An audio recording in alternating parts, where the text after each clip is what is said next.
अस्सलाम वालेकुम। उम्मीद है कि आप खैरियत से हैं।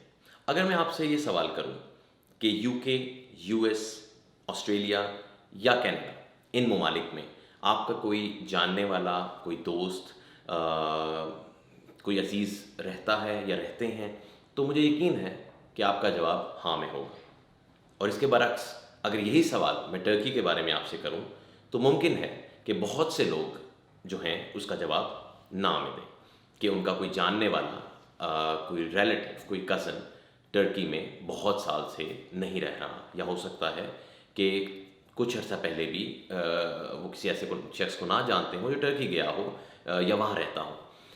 अब इसको हम एक और अंदाज से देख लेते हैं। जिन चारों ममालिक के मैंने नाम लिए, यूएस, यूके, ऑस्ट्रेलिया और कनाडा, उसमें बहुत सालों से बहुत से पाकिस्तानीज़ इन ममालिक में जाते हैं, वहाँ जॉब कर रहे हैं, सेटल्ड हैं, बहुत से लोगों के पास वहाँ की नेशनैलिटी भी है। लेकिन टर्की के बारे में ऐसा नहीं है। मैं जानता हूँ एक वजह जो कि आप मुझे दे सकते हैं कि जिन ममालिक का मैंने नाम लिया वो इंग्लिश स्पीकिंग कंट्रीज़ हैं, और जो टर्की है वो एक टर्किश स्पीकिंग कंट्री है और यहाँ अंग्रेज़ी बहुत कम है। लेकिन पिछले कुछ साल से यहाँ बहुत अच्छा इन्फ्लक्स है। दुनिया में बहुत से मुख्तलिफ ममालिक से यहाँ लोग आ रहे हैं। कुछ लोग यहाँ मूव हो रहे हैं, कुछ लोग यहाँ इन्वेस्ट कर रहे हैं, क्योंकि यहाँ रिटर्न ऑन इन्वेस्टमेंट बहुत अच्छा है प्रॉपर्टी के अगेंस्ट, बेनिफिट्स बहुत ज़्यादा हैं। आपके पास सिटीज़नशिप की ऑप्शन आ जाती है, इमिग्रेशन की आ जाती है, या कुछ लोग सिर्फ अपना इन्वेस्टमेंट पोर्टफोलियो जो है उसको वसी करने के लिए टर्की को अपने पोर्टफोलियो में रखना चाह रहे हैं।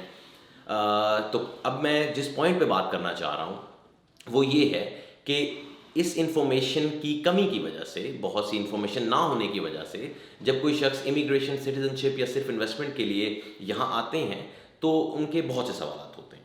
ठीक है, मेरी कोशिश ये है कि जितने भी वो सवालात हैं इन सालों में जो मैंने देखा कि लोग जानना चाहते हैं, उनको मैं वीडियोस की सूरत में एड्रेस कर सकूं।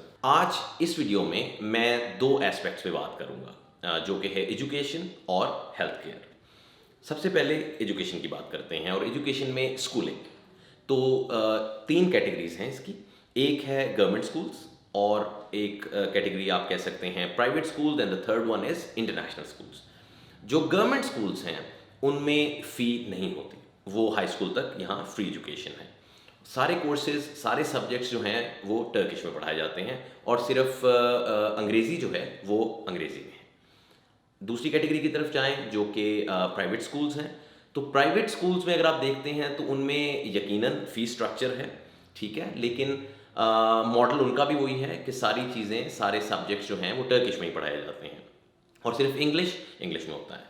अभी अगर तो बच्चे आपके बहुत छोटे हों तो फिर तो बेहतरीन है कि आप उनको बल्कि गवर्नमेंट स्कूल्स में भेज दें। वो बहुत जल्दी लैंग्वेज भी सीख जाएंगे और उनका डायलेक्ट और एक्सेंट भी बहुत ज़्यादा लोकल्स की तरह होगा, बड़े कंफर्टेबल होंगे और जेल इन होने में उनको आसानी होगी। लेकिन अगर बच्चे बड़े हैं तो उनके लिए मुश्किल होगा, क्योंकि एक ज़ुबान वो जानते ही नहीं है और उसी ज़ुबान में उनको तालीम हासिल करनी पड़ेगी। तो इसलिए थर्ड कैटेगरी जो है वो है इंटरनेशनल स्कूल्स। इंटरनेशनल स्कूल्स जो हैं वो उनको आप बिल्कुल उस तरह ही समझ लें जिस तरह हमारे यहाँ प्राइवेट स्कूल्स होते हैं, जिसका मतलब है इंग्लिश मीडियम स्कूल्स। उनमें इन इंटरनेशनल स्कूल्स में सारे कोर्सेज, सारे सब्जेक्ट्स जो हैं वो इंग्लिश में पढ़ाए जाते हैं। डिफरेंट फ़ी स्ट्रक्चर्स में आपको ये डिफरेंट इंटरनेशनल स्कूल्स मिल सकते हैं। नेचुरली इनकी फ़ी प्राइवेट स्कूल से ज़्यादा होती है, और इनकी टारगेट मार्केट जो है वो फॉरेनर्स होते हैं। अब हम एजुकेशन में यूनिवर्सिटीज़ की बात कर लेते हैं। यूनिवर्सिटीज़ को अगर आप देखें, यूनिवर्सिटी में आपके पास नेचुरली प्राइवेट यूनिवर्सिटीज़ हैं और पब्लिक यूनिवर्सिटीज़ हैं। इन यूनिवर्सिटीज़ में आपने ये चीज़ ज़हन में रखनी है कि बहुत अच्छी स्कॉलरशिप्स जो हैं वो Turkey, government of Turkey offer करती है, जिसमें फुली फंडेड स्कॉलरशिप्स हैं।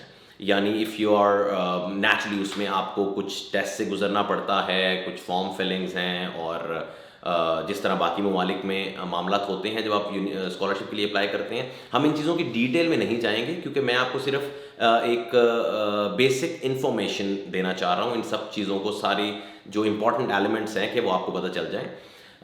तो अब आपका स्कॉलरशिप की ऑप्शन है। अगर आप वो अवेल कर लेते हैं तो फुली फंडेड स्कॉलरशिप्स हैं, जिसका मतलब है आपकी ट्यूशन फ़ी, यानी जो फ़ी है आपकी, उसके अलावा आपका hostel, dormitory, meals, even pocket money monthly आपको गवर्नमेंट पे करती है। ये हो गया आपके जो यूनिवर्सिटीज़ का एक एस्पेक्ट तो ये हो गया। इसके अलावा गवर्नमेंट यूनिवर्सिटीज़ की जो फ़ीस स्ट्रक्चर है वो बहुत बहुत ही कम है, ठीक है? और बहुत अच्छी गवर्नमेंट यूनिवर्सिटीज़ यहाँ मौजूद हैं। और अगर हम प्राइवेट सेक्टर की बात करें तो प्राइवेट यूनिवर्सिटीज़ में भी बहुत अच्छी प्राइवेट यूनिवर्सिटीज़ मौजूद हैं और बहुत सी प्राइवेट यूनिवर्सिटीज़ बहुत अच्छी स्कॉलरशिप्स भी देती हैं। लेकिन आप ये बात जानते हैं कि स्कॉलरशिप का मतलब ये है कि आपको वो स्कॉलरशिप के लिए आपके जो स्कोर्स हैं या सर्टन उनको टेस्ट के स्कोर्स चाहिए होते हैं। हर यूनिवर्सिटी की अपनी रिक्वायरमेंट है। तो प्राइमरीली जो चीज़ आपने जहन में रखनी है कि पब्लिक प्राइवेट दोनों सेक्टर्स में बहुत अच्छी यूनिवर्सिटीज़ मौजूद हैं। जो गवर्नमेंट सेक्टर की यूनिवर्सिटीज़ हैं उनके फ़ीस स्ट्रक्चर्स बहुत रीज़नेबल हैं। और जो प्राइवेट यूनिवर्सिटीज़ हैं उनको भी अगर आप ब्रांडेड कंट्रीज़ जो हैं उनसे अगर आप कंपेयर करें तो 3 से 4 गुना फ़ी स्ट्रक्चर जो हैं उनके कम हैं। और इन दोनों में प्राइवेट और पब्लिक में आपको बहुत अच्छी स्कॉलरशिप्स की ऑप्शंस मौजूद हैं। इसके साथ साथ टर्की में इरास्मस जो है जो स्कॉलरशिप है वो बहुत पॉपुलर है और ऑलमोस्ट सब यूनिवर्सिटीज़ में इनके ऑफिस होते हैं। आप अपनी डिग्री करते हुए एक सेमेस्टर जो है वो यूरोप में या किसी यूनिवर्सिटी में आप एक सेमेस्टर गुजारते हैं और फिर वापस आ जाते हैं। अगेन उसके लिए भी आपको कुछ टेस्ट से गुजरना पड़ता है। अगर आप स्टडीज़ में अच्छे हैं और सब कुछ है तो इट्स अ वंडरफुल चांस कि आप एक सेमेस्टर यूरोप में कर लेते हैं। It's good for exposure.